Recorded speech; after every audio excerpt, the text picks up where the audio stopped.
Welcome. Another podcast, another week, another Monday. I hope you guys are having the best day of your life. I know I am. I want to welcome this very special guest. This week I'm going to be talking with my brother, Alex. It's going to be a really good one this week. You want to say hello? Hello. How are you doing? Super fantastic, man. Happy to be here. I like it. So this one's going to be a little bit different because obviously me and Alex know each other really well, but you guys don't know his side of the story for a lot of things. And I know I've talked about him a lot as far as he's influenced me with my positivity and my happiness. So I kind of wanted to start off with that and talk about how, Alex, how did you get into positivity? How did you find the law of attraction? How did you kind of get on that mindset? How did you make that shift in your life? Because I learned from you, so I was curious how you got into it. Well, I don't know if there's one definitive moment that was like a life-changing thing, you know. Mm-hmm. I always thought growing up that like no matter what I ended up doing, I don't care about what it is. I just want that to be involved with happiness, you know. Right. When I grow up, I want to be happy. I wasn't worried about anything else. Mm-hmm. And I don't know. I just kind of pursued the stuff that made me happy. Like I kept riding my bike. I kept tinkering with cars and just making fun little things around in the garage, and that just kept evolving. And then in high school, got introduced to the rap artist Mod Sun from one of my friends, and his whole genre that he calls hippie hop is like rapping about positivity. And I think his style's changed a lot in the last years, but like when I was in high school and he was just emerging on the scene, it was a lot of, to me, influential music that kind of helped shape that and introduced me to the law of attraction and that whole side of things, which was a new perspective and fresh outlook on it, which was refreshing. Okay. Yeah, that's really interesting. So when you were in high school and you were kind of going through that, did you know that this is what you were going to be doing? Did you just wanted to be like happy, you know, you wanted to do your own thing, you want to do something you love? Did you see yourself working in the bike industry or doing this?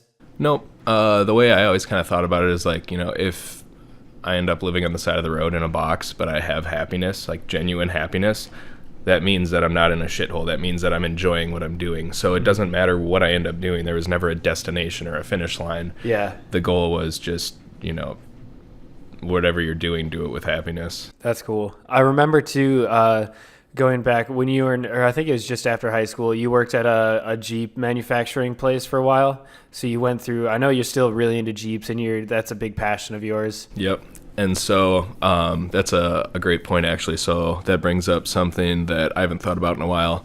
So Jeeps have been a big part of my life. I love off-roading and just the freedom that you have with, you know, a four-wheel drive vehicle and the ground clearance. And especially living in Minnesota, the winters are pretty gnarly. So throw it in four-wheel and just keep going.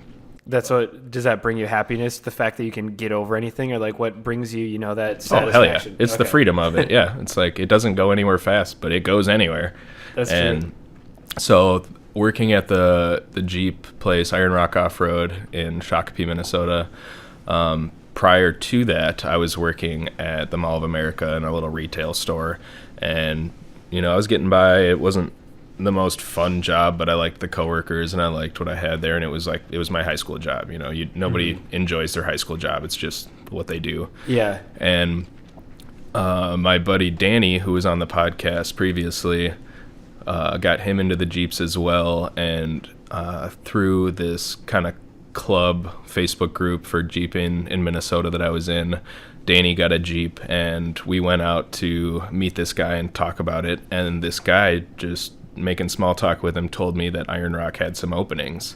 And if I had never gone with Danny to go look at this Jeep with him and talk to this guy and find out that there was an opening at Iron Rock, I never would have applied. It never would have crossed paths with me and what I was doing in my life.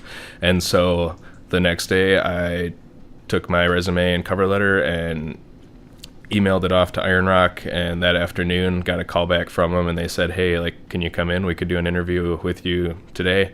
And so I got off work at 4 o'clock that day, drove straight to Shakopee, interviewed and got the job. So literally within like 2 or 3 days of finding out about this, I had secured a job in Something the you Jeep wanted to industry. do. Yeah, and it wasn't planned. It wasn't something that was on my agenda. It's just something that I genuinely enjoyed, and because of the things I was involved in doing, it just presented itself to me. Right. And then I know over time, after working there for so long, you kind of beefed up your Jeep and you got so many parts and whatnot, and you have tons of upgrades you've done, and now you have a monster truck sitting in the garage, basically. Yeah, it evolved pretty quickly. I mean, when you have access to a hoist and, a full shop and a professional welder, and you're able to get a good deal on the parts that they make in house, because it comes in raw steel and they manufacture it themselves. So Right. it's a pretty good deal that you get on just paying for the raw materials. Do you think that's part of the fun too, of you just putting it in, like doing that yourself? Like, 100%. 100%. Not just driving it. It's problem solving. It's troubleshooting. Taking apart an old car, there's always rusty bolts, and they're always going to break. And that's unexpected. You can't plan for that. You've got to be able to figure out how to find a solution to a problem that was not expected, that you didn't plan for. And that has always intrigued me and challenged me, and challenges are the best part. So Right. that's what allows you to grow. And then the next time you come into that and it just pops up, you're like, hey, I know exactly what to do. Well, so going into challenges, I know towards the end of your Jeep career, or the Iron Rock off-road career, you kind of weren't happy. You weren't enjoying it as much than when you started.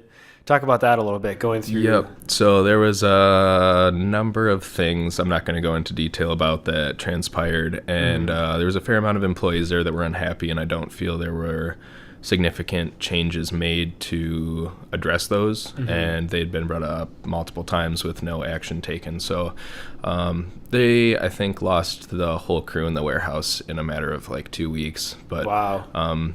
it was a position where I reached out to my previous employer I had left from, and actually got a job at a better location for better pay than what I was making at Iron Rock, and for better hours. And so I was like, yep, I'm sorry, but this isn't for me right now. I need to focus on myself and what I need to do. So you kind of went from like a high school job that was okay to this really cool off-road thing that you were obsessed with, and then that phased out, and it turns out it wasn't what you wanted, or the company wasn't what you wanted, and then you went back to the high school career for a little bit.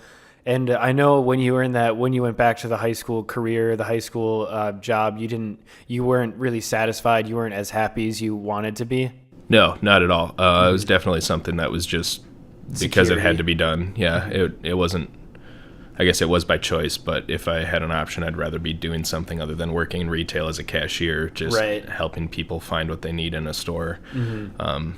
There's nothing challenging about that. And so I did that for a few years after the Jeep stuff at Iron Rock, and kept powering through that. And in the time that I was doing that, my fiance Sam interned at Quality Bicycle Products, which is another, just like Iron Rock, one of those places that's kind of always been on the list of dream jobs and places that I've wanted to be. And hearing about that and her experiences and everything there just really brought it back on my radar, because it had kind of been on the back burner for a little bit. And so the following year, I noticed they had you noticed they had some openings in the warehouse. Yeah. And I had been working my, part-time 8 to 4 job, and then in the winter I'd work part-time full-time job, and then work part-time at the ski hill doing the lifty stuff for a free season pass. And then winter ended, spring came around, and you found the warehouse job, and I'm like, well, I might as well do another part-time job and just keep those hours rolling and get some extra cash, and then maybe get into this awesome bicycle company. And that ended up working out, and finally had an opportunity for a full-time spot at Quality Bicycle Products, and put in my 2 weeks at the retail store. And again, just sequence of events, it presented itself to me. There was the opportunity, and it was something that I had to act on. So now you're in this, you've been here at QBP for like over a year now, right? Yep. So what, going through your bunch of different careers, I guess, back and forth, what kind of are your influences now that help keep you motivated and keep you happy and keep those? Because now you kind of have that dream job again. You're in that spot. So what are other influences that keep you, focused and happy and whatnot?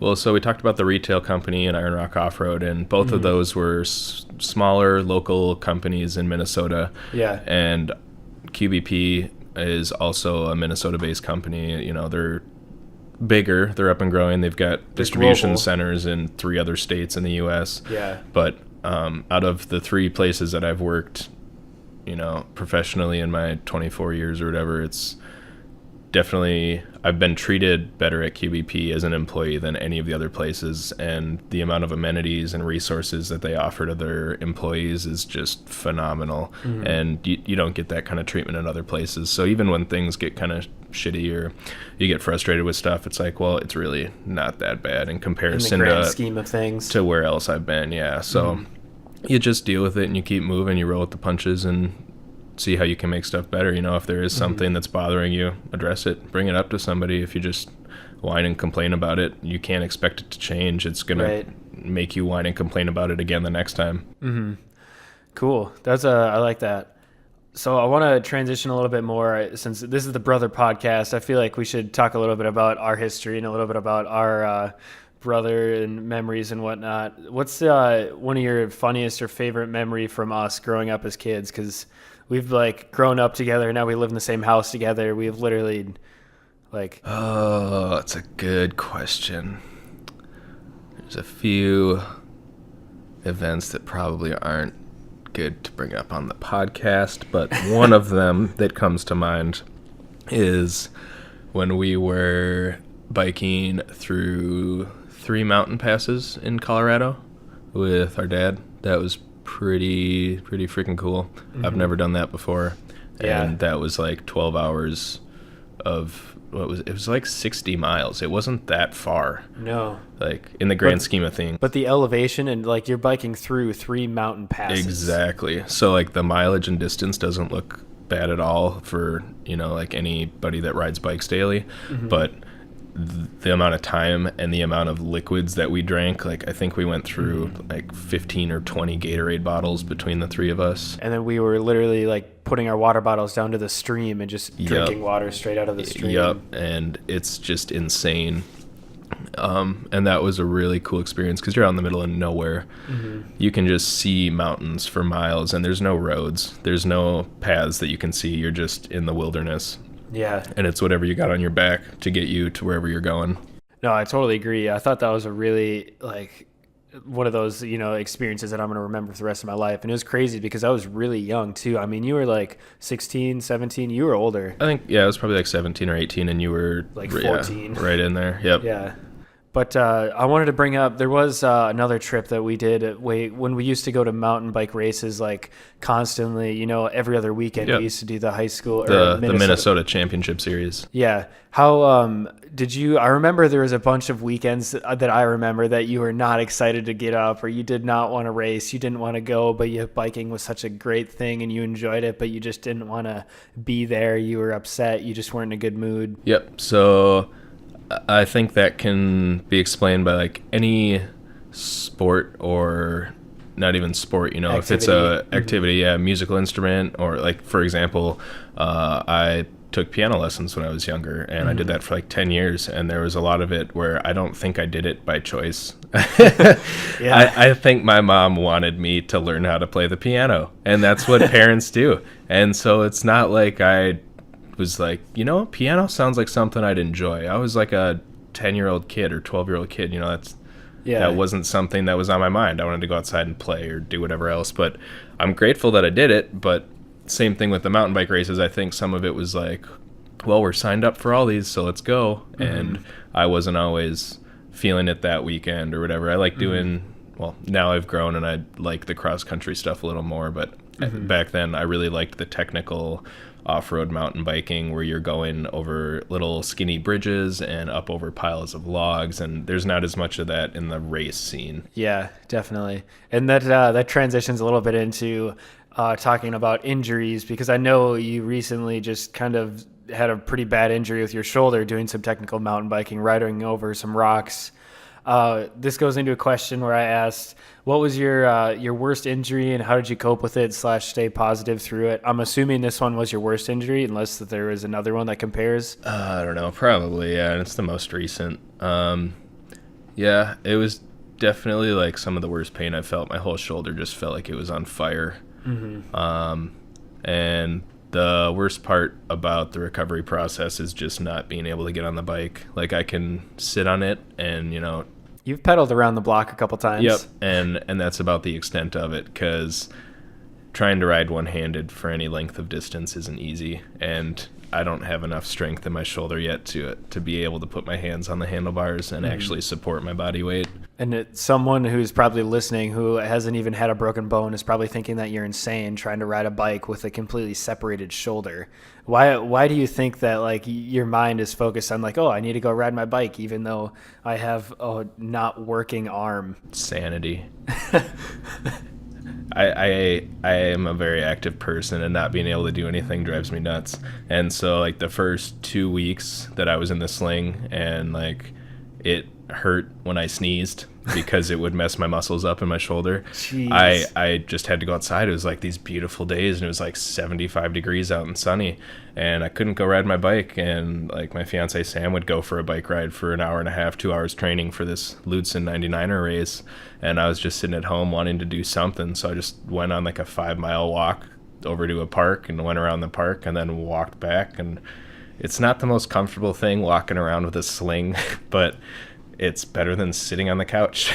So it's just that drive to be able to do stuff, and being on a bike is kind of my happy place. So I think being able to ride that short distance around the block, even though it's just 2 or 3 minutes on the bike, is that motivation to, like, keep working. Yeah, like, next time it's going to be 2 laps around the block, and then it's going to be going over to the lake and around the lake and back, and then finally working my way up to being able to bike into work again, and carry my lunch and my change of clothes with me to work, and not worry about getting halfway and realizing I can't bike the rest of the way.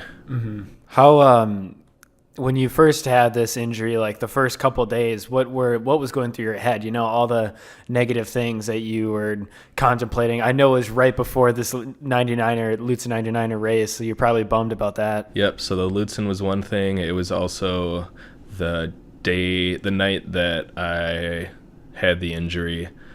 The following morning, or the following afternoon, I guess, I was scheduled to do some trail maintenance down at the river bottoms by the Minnesota River with some coworkers, and I was super pumped to go do that and hang out with some other people from work, get to like network and meet new people and just build trails. Like, we go out and you and I'll dig trails sometimes in some places.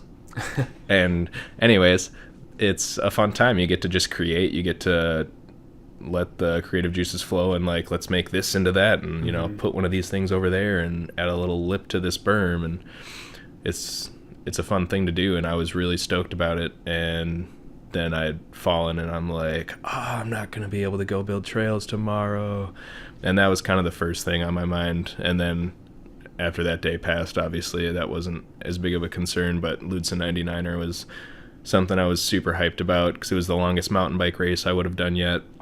I haven't done anything over the Schwamigan 40, really, as far as mountain bike races. And then also, I feel like I'm in a lot better shape just because I have been commuting to work super frequently and going on a lot of 100-mile rides recently to just get the endurance and stamina up. And so I feel I was in a good place to set myself up for success there. But it was fun sitting on the sidelines and cheering you and Sam on, because I got to see all of the top 10% riders come through that first wave, what kind of bikes they're riding, what kind of setup they're running. And then it sparked some creative ideas for me to change up my cross bike and make that an off-road warrior. Now that it's been like, a month now through this injury? Yep, 4 weeks. How's your mindset changed from the first week to now? You have a little bit more movement. You're going through a little bit more things. How are you dealing with it now versus like a week into it? It's nice now. I don't have to wear my Velcro sandals that I put on with one hand. Now I can tie my shoes. It's the little things, man. I can't really carry any weight with my left hand yet, but I can at least let my left arm hang, and the weight, like the dead weight of my arm, Doesn't hurt it. Yeah, it's enough where my muscles can support it at this point. So I'm just working on gaining that muscle tissue back up, building it back up, and then doing physical therapy. And now my mind's just at, what's the timeline on how long this is going to take to be 100%. Mm-hmm. The other thing is I signed up for a commuter bike league at my work before the accident happened, and that starts July 9th. And so I'm going to be out the first couple weeks of that where I won't be able to bike in and get points for my team, but I plan to more than make up for it afterwards. And that's where my head's at. I've got in 6 weeks from now, I want to be able to ride my bike into work every day. I'm planning on sooner than that, but that's kind of my personal goal is I want to be able to just ride my mountain bike kind of more relaxed position into work and take my time. It easy. Yeah, I'm planning on my time about doubling for my ride into work, but I'm going to be riding into work, damn it. Right. Yeah. I mean, I'd feel the same way. I know when I had one of my worst injuries was when I broke my leg BMX biking in, I think it was like sophomore year or something. I broke my fib, so it was my tibula and my fibula, or fibula and tibia. Yep. There's the second one you said. Yeah. So I broke both of those bones, and I was in a wheelchair for like 4 months, and I couldn't do anything. So I was just bedridden basically because I had a full leg cast all the way up to my thigh. And I know exactly how you feel where I just couldn't do anything, and I'm such an active person. So it drove me insane because I couldn't walk. I had one leg, I couldn't. Yep. I was literally stuck sitting in a chair for 4 months. But I think the most important thing is to think about what you were saying is doing it a little bit more, and just looking at the end thing. Like, I'm going to be at 100% again. It's not like I don't have to live with this for the rest of my life. And I know in some cases, some people do, but that's just how it goes. Right. But and that all goes back to the mindset of the individual, because everybody's going to have a different mindset and a different approach to how they perceive it. Sure. Yeah, that's fair. And so the fact that you and I are very active, driven people, I think also translates to having an active, driven mindset. That's fair. Do you, this goes back a little bit to talking about your younger self and your teenage years, but what piece of advice do you wish you could tell yourself now? If there's a 16-year-old kid listening, what would you tell him? Or if 16-year-old Alex Price is listening, what would you tell him? Don't stress it. That's just, don't stress it. I was a lot more self-conscious, I think, in high school and that kind of thing. And, after high school, you just kind of, your perspective on the world changes and you get to just see the wider, broader view, and things really don't matter. And you're worried about every little thing when you're in school, and it's like, it's going to be just fine. And so having that comfortability with yourself and, your life, and not worrying about everybody else. Everybody's focused on themselves. They're not thinking about you. Right. And I think that's something that any 16-year-old can benefit from. Yeah, definitely. I like that a lot. I wish I knew that. I mean, I definitely did not. I know I got caught up in so many things in high school because everyone, when you're in that age, you're not thinking about the whole grand scheme of things. You're thinking about all your friends, what everyone else thinks of you, that kind of stuff. Right. But so moving on, I know you had some questions you wanted to ask me a little bit, talking about Make Happiness and some other stuff. I was curious what they were, what you wanted to talk to me about. Sure. So I'm thinking of it. I've listened to all the other CastBox podcasts and kind of the theme and stuff you guys have been talking about. And so from the perspective of a listener and somebody, just tuning in to Make Happiness and the stuff that you're about. Right. Obviously, Make Happiness is kind of your focus right now and your direction and the stuff that you're working on. Yep. At what point did that become what was the tipping point where you knew that this was something you wanted to pursue, or did it just kind of evolve from other stuff, and then after doing that other stuff you were like, oh, I want to make a company out of this, actually this is something I could see myself doing, and how did that come about? Well, it goes back talking kind of what you said a while ago, but I know from a very young age, I just wanted to be happy. I just wanted to do something that I loved. And then kind of going into high school and middle school, I was really started getting into learning from you, the positive, or like positivity, law of attraction, all that stuff. And I started getting into watching a lot of motivational speakers and this thing and that stuff. And I thought it'd be really cool to just kind of be one of those people of like influencing a lot or a mass population and like helping a mass amount of people, because that's where I think a lot of people get the most self-fulfillment, is helping others. It's one of the greatest feelings in the world, in my opinion. So I just wanted to figure out how I could make a career out of helping people. And then writing the little blurb about Make Happiness in my journal and then getting those stickers made, I really started to think about how Make Happiness could really help and benefit our community and the youth and all of those things as a whole, because it's a very important thing that I think our society needs to have in this world. And I think there are a lot of people who are doing what they love, and there are a lot of people who are enjoying life.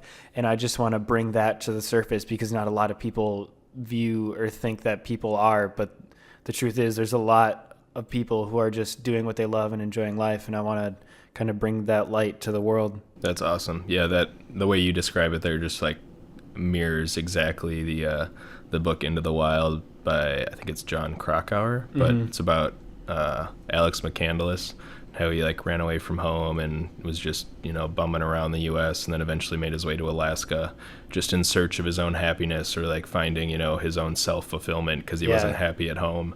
And then I think it was when he, a year or two had passed and he's living in Alaska wilderness by himself. In a bus. Yep. And completely isolated from society. And then there's a entry in his journal that he had written the words "happiness only real when shared," which, just like you're saying, there's plenty of happy people in the world right now, but you've got to share that with everyone else. Exactly. Because that's the main goal of this. I just want to not showcase, but I want to, make it aware to everyone that like people are happy. It is existing.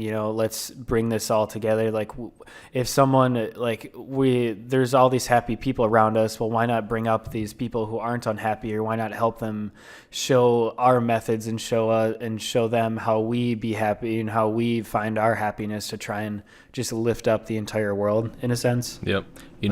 I think one good challenge I'm going to challenge everybody listening to this to do, one person that's not smiling that you see today, try to see if you can just make them crack a grin. Okay. Because it's easy to make somebody smile that's already having a good day. That's not a challenge. Make somebody smile that's not having a good day, man. Yeah, that's true. And sometimes it's as easy as, saying hi, or just having that little 30-second conversation, because they're having a bad day and they haven't had that validation, or they haven't had, that stranger connection. Because sometimes it's nice to have a stranger give you a compliment or something. Like, it just feels good. Exactly. So that's the Make Happiness stuff. What do you do personally when you have you see yourself in a rut, or even like there's something like some wrench gets thrown at you at work or at school, where you're just like, shit, like I was not prepared to deal with this today. I don't want to deal with this. I've got enough other things to do.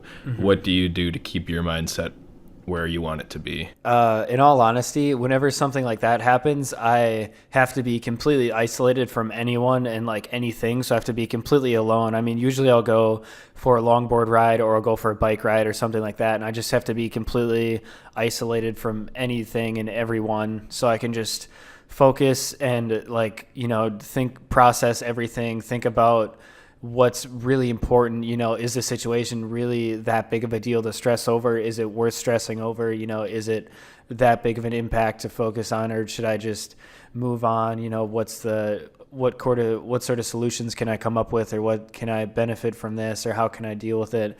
I think it's just being alone and organizing my thoughts and just relaxing, kind of meditating in some sort of a way. But that's where I get. So if I ride my bike, or if I go for a longboard ride, those bring me happiness. That brings me clarity, kind of recenters myself in a way.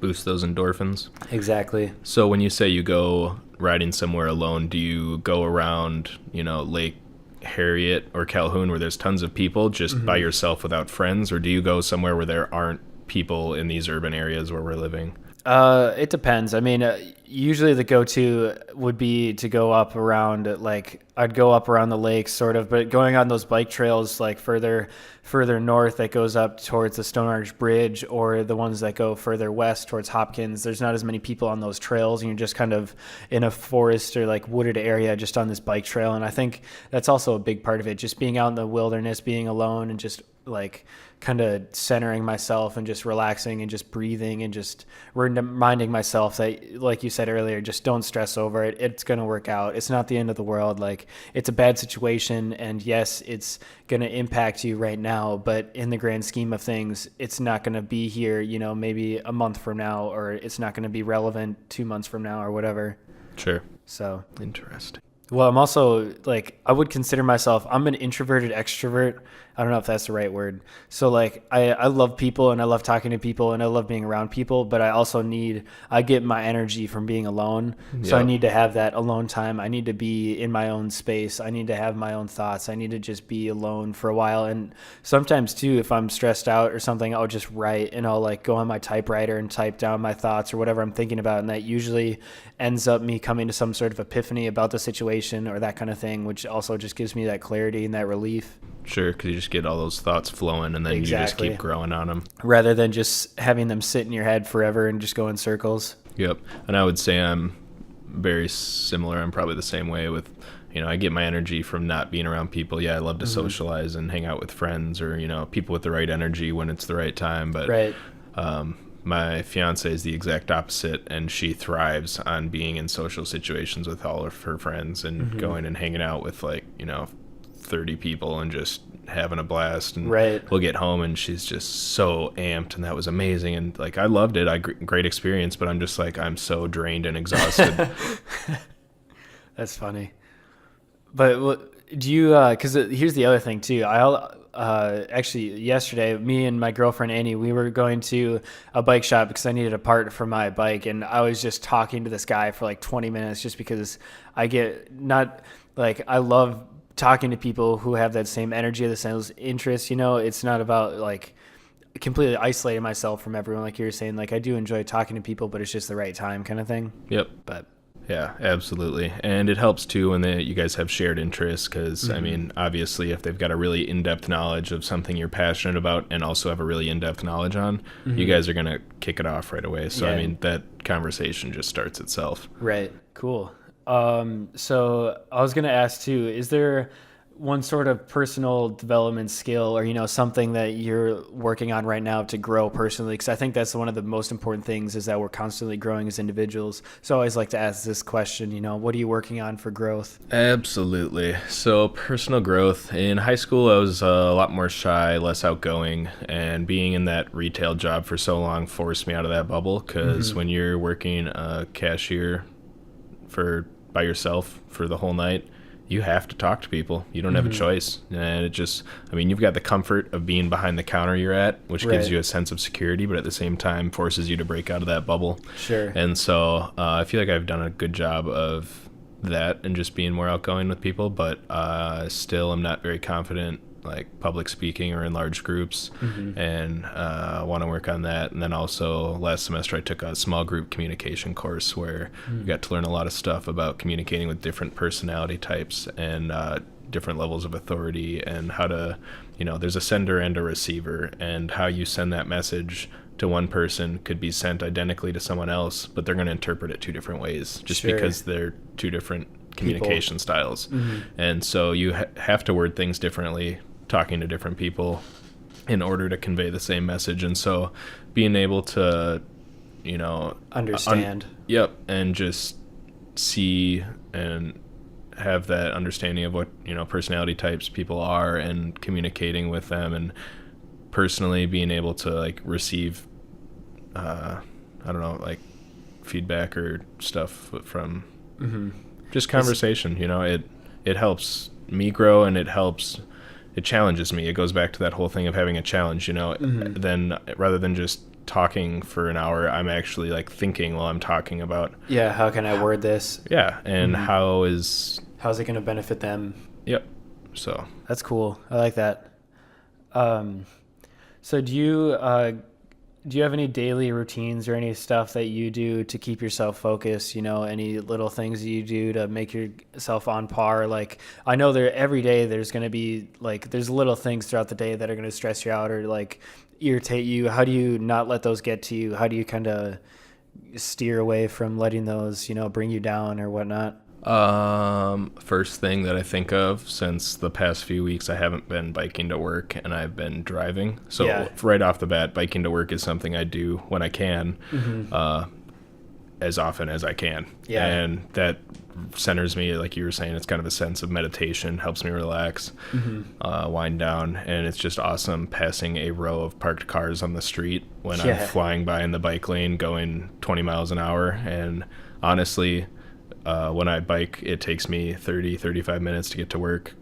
And now driving, because I'm in traffic, working 8 to 4, 8 to 5, it takes me 30, 35 minutes to drive. So why the hell wouldn't I bike? That's funny. But the other side of that is when I'm in the car, whether it's on the road or on the highway, just don't be in a rush. Like, you're going to get to your destination. You're not more important than anybody else on the road. Like, there's the people when you're at the on-ramps to merge onto the highway and there's the alternating lights. Oh, yeah, yeah. And then somebody sneaks in behind them.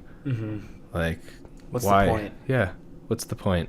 And, like, cutting off semis or, like, hopping, it's like, I always let semis pass. Like, I always, like, I'm not in a rush. I'm just working on getting to where I'm going. And so I think it's so funny to see all these people that are just speed up 1,000,000 miles an hour just to slow down at that car in front of them, and then I'm going at the speed limit or whatever speed I'm going, and you just catch right back up, and it's like, good thing you did that, man. Yeah. So I like that challenge. And honestly, when you're in traffic and it's kind of doing that slinky thing where you'll speed up and then stop and speed up and stop, the challenge that I always play with myself is to not touch your brake. So you have to just crawl and stay at a steady speed where you're not going to catch up to that person in front of you before they get going again. And by doing that, you're alleviating all the traffic behind you because they're not going to speed up and stop. They're going to just keep moving. Right. So I don't know. It's just one of those little games that you play with yourself throughout the day. That's cool. I like that. I've never thought about that or tried that myself, but sounds like fun. It is. It is. Cool. I'm trying to think. Let's see. What else do we got? So biking has been a really big influence, obviously. And I know I keep going back to biking, but just let it happen. It's a big part of our lives. Deal with it. I'm sorry. Don't apologize. Fair enough. Well, I'm sure some people get bored of it, though, because well, those people are wrong. I'm just kidding. So biking was a big influence growing up as a child. How does biking influence your life as a kid versus how it influences you now? You know, why did you ride your bike so much as a teenager, as a kid? And then why do you ride your bike so much now? Do you think, is it different or is it the same or is it? My parents made me do it. Really? I don't know. I mean, would we be biking if our parents both didn't grow up biking? Probably. Well, I don't know, honestly. I feel like we probably subconsciously would have just ended up in the same spot because it's like, I don't know. I feel like maybe we would be doing the same thing, maybe a little bit different, but like, how did you pick up a BMX bike? Our parents did a BMX bike and you were obsessed with that. And now I became obsessed with that. It was just the culture, I guess. Yeah, that's a good point though. 'Cause BMX biking's definitely shaped my approach to a lot of different biking, whether it's road biking or mountain biking. Like I transfer all those same abilities. Like I like bunny hopping obstacles and doing fun little jibs off of jump lines and stuff, all because I got started with that BMX biking. How did that start? So all the neighbor kids and me, like they all skateboarded and I couldn't skateboard. So I rode my bike. I did what I knew I was good at and I got on the BMX bike. That's funny. I tried to ollie for I don't know how many months, and I would just do like the quick manual, lift the front up and smack it back down, and the rear wheels never left the ground. And so I was like, I know I'm good at biking. Let's try this BMX bike thing and see what happens, and just kept going from there. That's cool. So what was when you were BMX biking, you're just riding around with your neighborhood kids, was it just the motivation or was it just fun? You know, you just did it because that's what you knew? Or were there any other stuff that you did for an outlet kind of thing as a kid? Well, I mean, it's that freedom of being able to get to your friend's house. I think when any, teenage kid gets their first bike and they can bike over to their friends, whether it's a BMX bike or a mountain bike or a whatever bike, just something to get from A to B. And there's no parents around or whatever. You don't have the boundaries. You can just do what you want to do. And then I had the luxury of having other friends that were also into BMX biking, and living in an area where we've got lots of awesome street spots and that kind of thing, and also skate parks and everything in between. And so we would just go around and go ride all the local spots and just have a good time. And I think that pretty much took up the entirety of our summers. And that was kind of what it was. Now transitioning to what your biking is now and influencing yourself now, why do you ride a bike? Why do you do the things, why do you go out and commute every day? I know you touched on it a little bit. It gives you the clarity. It's that kind of thing. It's meditative, but. Yep. Living in the city, it's definitely quicker than being stuck in traffic. And, with the planet the way it is, more people should be biking than driving. If you live less than 10 miles away from your work, I don't see a reason you can't. Granted, I've got a lot of amenities at my job. They've got showers, they've got towels, they've got a bike rack indoors for me to hang my bike, so I don't have to worry about locking it. But I think if you're motivated on any level, there's no reason you can't make it happen. Right. You just need to plan, and you add a little bit of time onto your day because you got to get your stuff in your backpack and you got to give yourself time to get changed at work. But in the grand scheme of things, it's healthy for you. It's healthy for the planet. It makes you feel better personally. Yeah. Didn't you also have a unicycle at one point? I did have a unicycle. I tried to learn how to juggle while I was riding it. Really? And I didn't know that. Cool, because I can juggle and I can ride a unicycle, but it's really hard to put those two together. And then I got rid of the unicycle. I want to talk a little bit too about winter sports, because we haven't really talked about that much. Because I know in the winter, a lot of people are going to think that you can't ride a bike in the winter. It's cold and whatever, but true. We do. That's the other thing. It's the challenge of it. You feel like a badass when you bike to work and it's negative 10 degrees out, because it's a struggle. It's really hard. Yeah. And I trimmed the beard up since then, but I had the longer beard, and I'd get home and it would just be an icicle, and it's just the wildest thing. But biking in the winter, whether anybody that's done any winter sport out in the snow, whether it's snowshoeing or skiing or snowboarding out in the mountains, when you're out there by yourself away from everything else, the snow just soaks up all the sound, and it is just eerily quiet. And it's so cold out, nobody's outside. You're just alone with yourself and the elements, and to me that's a really cool feeling, just the calmness of it and the solitude. And I don't know, you just get it, all the outdoors all to yourself. So there's a reoccurring theme, I think for both of us, and just, I don't know if it's our personality, if it's our genetics, but we really enjoy being isolated. We really enjoy the outdoors. We really enjoy the wilderness. I'm very curious because other people, and I'm asking you genuinely, your fiance Sam or my girlfriend Annie, they get their energy from other people. They like the chaos. They like that stuff. I wonder what is the difference between the two personalities? Why do they like to be around so many people, and why do we like to be isolated? Because that's the way it is, man. If everybody was the same way, it'd be a pretty boring place. But yeah. But obviously, what makes the difference? Yeah. Is that what you're asking? Do you think it's genetics? Genetics, I think the house that you grow up in, your parents, there's your environment. That has everything to do with it, because it's what you know.